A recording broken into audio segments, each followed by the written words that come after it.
आपण आर्टिकल शिकणार आहोत. आर्टिकल म्हणजे आर्टिकल कोणते आहेत? आर्टिकल्स ठीक आहे. आर्टिकल आहेत 3. याचा आपण आज वापर शिकणार आहोत. एन आणि क हे 3 आर्टिकल आहेत.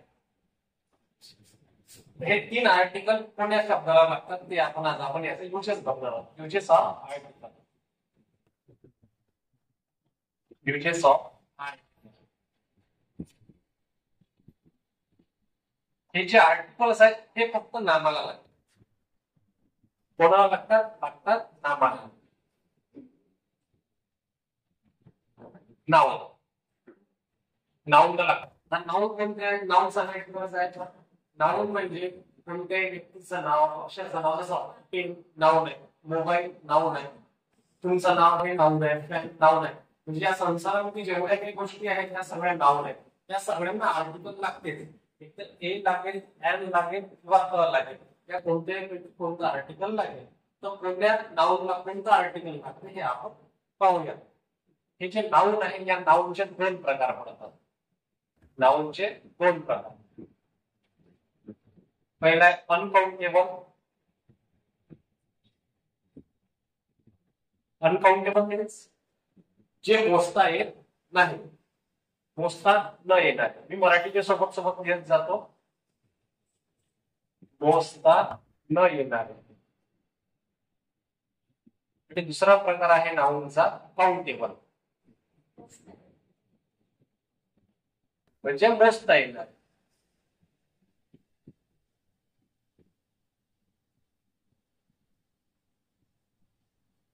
तर मोजता येणारे नाव कोणते आहे? संख्या. जे संख्येत आपण मोजू शकतो. मोजता येणारे म्हणजे जे आपण संख्येत मोजू शकतो. संख्येत मोजता येणार. तर मी काही उदाहरण दिलं ते तुम्ही सांगा की काउंटेबल आहे की अनकाउंटेबल आहे. मी लिहिलं पेन. काउंटेबल आहे की अनकाउंटेबल आहे? मोजू शकतो की नाही मोजू शकत? मोजू शकतो. कुठे काउंटेबल मध्ये. ठीक आहे. त्याच्यानंतर मी लिहिलं वॉटर म्हणजे पाणी. मोजू शकतो की नाही मोजू शकत? संख्येत मोजू नाही शकत ना आपण. भले लिटरला मोजू शकतो लिटर, पण आपण संख्येत नाही मोजू शकत. म्हणजे वॉटर कुठेही अनकाउंटेबल. ठीक आहे.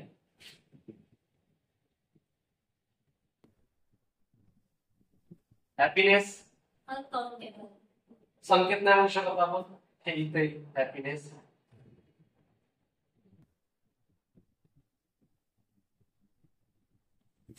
त्याच्यानंतर इंक पॉट.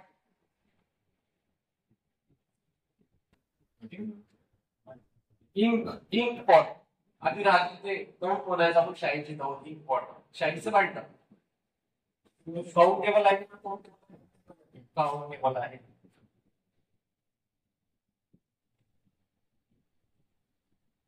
तुम्ही सांगा काउंटेबल नाव. मी लिहितो चेअर. बुक्स. त्याच्यानंतर बाईक्स.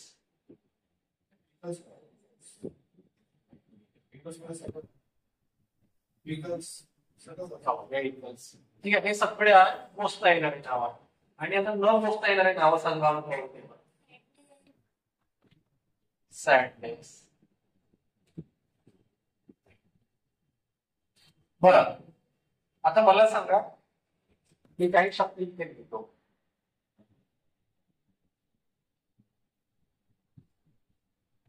University, honest,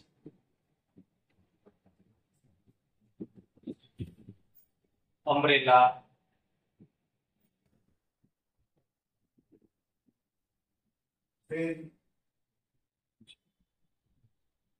boy. तर मला सांगा ते जे आर्टिकल आहे याच्या समोर कोणतं आर्टिकल कुठं लागेल? इथे लिहितो पुन्हा सन. इथे कोणतं आर्टिकल लागलं?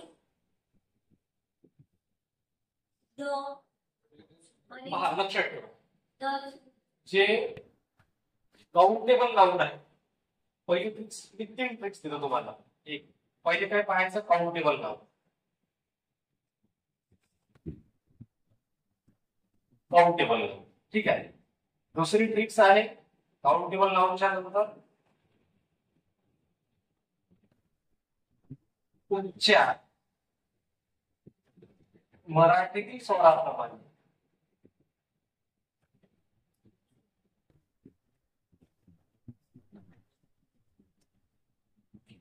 होत किंवा नाही होत.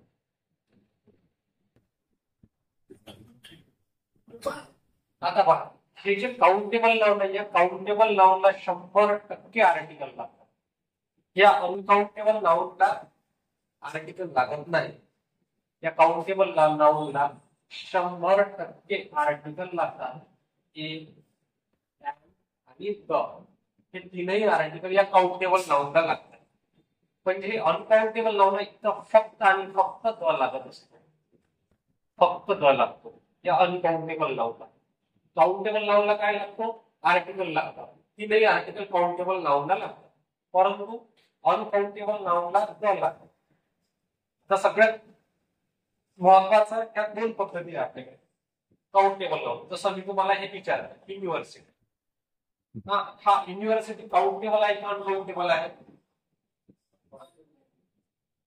काउंटेबल आहे. मोजू शकतो ना, एक युनिव्हर्सिटी, दोन युनिव्हर्सिटी, ठीक आहे, काउंटेबल आहे. त्या काउंटेबल नाउन आहे म्हणून याला काय लागेल? ए अँड किंवा द, ठीक आहे. मॅक्झिमम हे दोन लागतात काउंटेबल नाउन, ठीक आहे. या दोनचा विचार करायचा, एक किंवा या विचार. आता हे युनिव्हर्सिटी जे आहे ते काउंटेबल नाउन आहे. काउंटेबल नाउनला काय लागेल? ए लागेल किंवा एन लागेल, या दोन पैकी. दुसरं आपल्याकडे काय मेथड आहे? उच्चार मराठीतील स्वराप्रमाणे होतो की नाही. आता युनिव्हर्सिटी हा यू आहे, यू, यू म्हणजे हा यू लिहितो मी, यू, या न्यूजरचे युनिव्हर्सिटी. युनिव्हर्सिटी मराठीतील स्वर म्हणजे आहे अ, आ, इ पासून आ पर्यंत.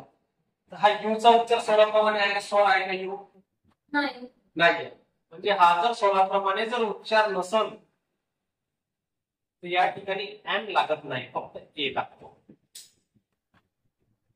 म्हणजे उच्चार मराठीतील स्वराप्रमाणे जर होत असेल तर एन लागतो, स्वराप्रमाणे होत नसेल तर ए लागतो. इतकं समजलं? मराठीतील स्वरा पहिले काय पाहायचं आहे आपल्याला? काउंटेबल आहे की अनकाउंटेबल आहे. आता हे समजतो आपण ऑनिक्स. आता हे ऑनिक्स हे काउंटेबल आहे की अनकाउंटेबल आहे? अनकाउंटेबल आहे. याचा उच्चार मराठी स्वराप्रमाणे होते का? ऑनेस्ट कसं वाचतो ना आपण? याला वाचतो कसं? ऑनेस्ट असं वाचतो, असं लिहितो ना आपण, ऑनेस्ट. ऑनेस्ट असं लिहितो. हा मराठी स्वर आहे, हा स्वराप्रमाणे उच्चार होतो. स्वराप्रमाणे जर उच्चार जर होतो का मराठीतील स्वराप्रमाणे काउंटेबल आहे?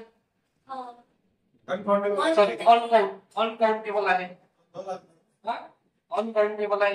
हा जो आहे एन लागते, तो अनकाउंटेबल यायला पाहिजे. पण हे जे आहे त्याला काय म्हणतात? अपवाद. हा जो आहे हा अपवाद आहे. हे सगळे अपवाद आहे, शेवटी मी घेऊन घेईन. हा अपवाद आहे. ऑनेस्ट इथे एन लागतो. हा अनकाउंटेबल असूनही इथं एन लागतो. हे लक्षात ठेवा. अनकाउंटेबल असूनही ऑनेस्टला एन लागतो. त्याच्यानंतर आपण अम्ब्रेला हा शब्द आहे. कसं लिहितो आपण? अम्ब्रेला. अम्ब्रेला हा काउंटेबल आहे की अनकाउंटेबल आहे? काउंटेबल आहे. त्यानंतर अम्ब्रेला असं असतो, उच्चार स्वर मराठीतील स्वराप्रमाणे होतो की नाही? मग स्वराप्रमाणे होतो, तर मग इथं काय लागल? एन लागल.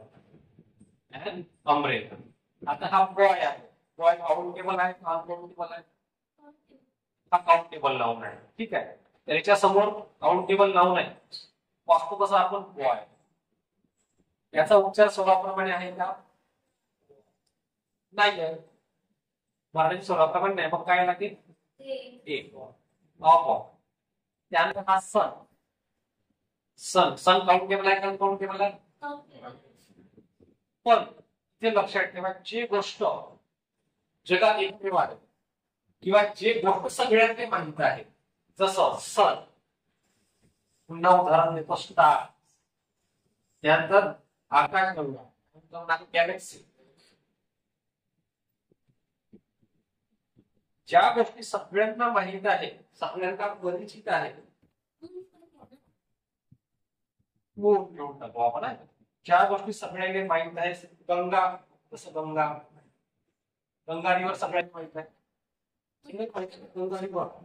ज्या गोष्टी सगळ्यांना माहित आहे त्यामध्ये काउंटेबल असो अनकाउंटेबल असो, ज्या सगळ्यांना परिचित आहे अशा गोष्टींना आपण द लावतो. स्पेसिफिक, तुम्ही तिसरा याच्या खाली स्पेसिफिक. स्पेसिफिक असेल, सर्वांना माहित असेल, सर्वांना माहित असेल, माहित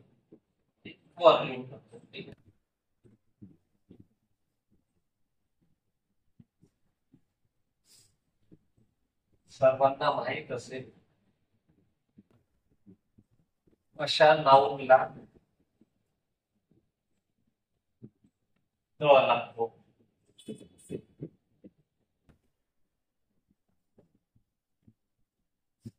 हे एवढं लिहून घे.